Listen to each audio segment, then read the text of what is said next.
subscribe official iNews channel. Dan jangan lupa klik tombol notifikasinya.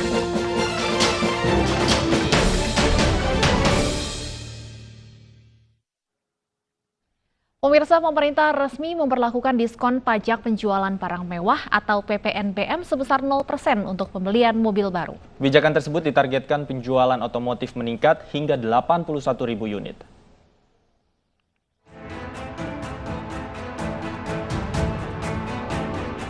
Mulai Maret, pemerintah resmi memberlakukan diskon pajak penjualan barang mewah atau PPNBM sebesar 0% untuk pembelian mobil baru. Dengan adanya kebijakan insentif PPNBM, diharapkan penjualan mobil meningkat setelah terpuruk karena pandemi. Ditargetkan penjualan mencapai 81.000 unit.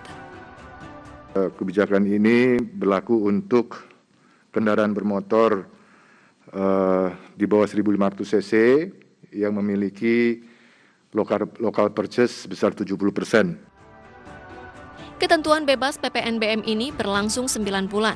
Potongan 100% diterapkan selama bulan Maret hingga Mei. Kemudian potongan PPNBM 50% pada bulan Juni hingga Agustus. Dan potongan PPNBM 25% pada September hingga Desember 2021. Total ada 21 jenis mobil dari 6 merek yang bisa menikmati kebijakan ini. Kebijakan ini disambut baik masyarakat dan memanfaatkan momen untuk membeli mobil baru dengan jenis yang mendapatkan keringanan pajak. Sementara penjual mobil baru mengaku alami penjualan hingga 40% seminggu setelah kebijakan diberlakukan.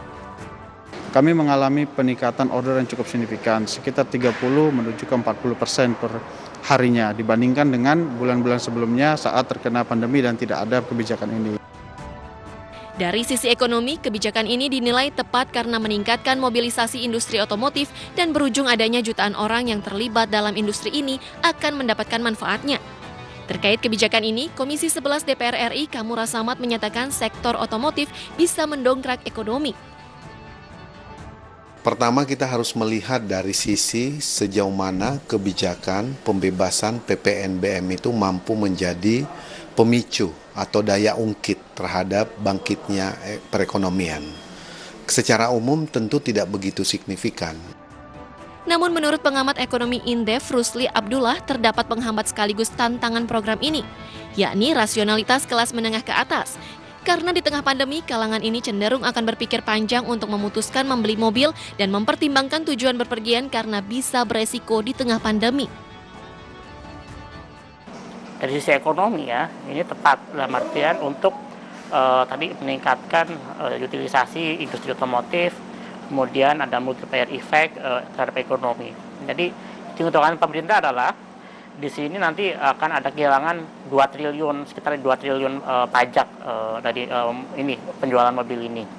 Kemudian tapi ini bisa dikompensasi oleh adanya kegiatan multiplier effect penjualan otomotif. Tantangan kebijakan 0% ini menjadi sesuatu yang diharapkan dapat memenuhi tujuan dari pemerintah. Dari Jakarta, Disa Amora, Tommy Hadikusumo, iNews melaporkan.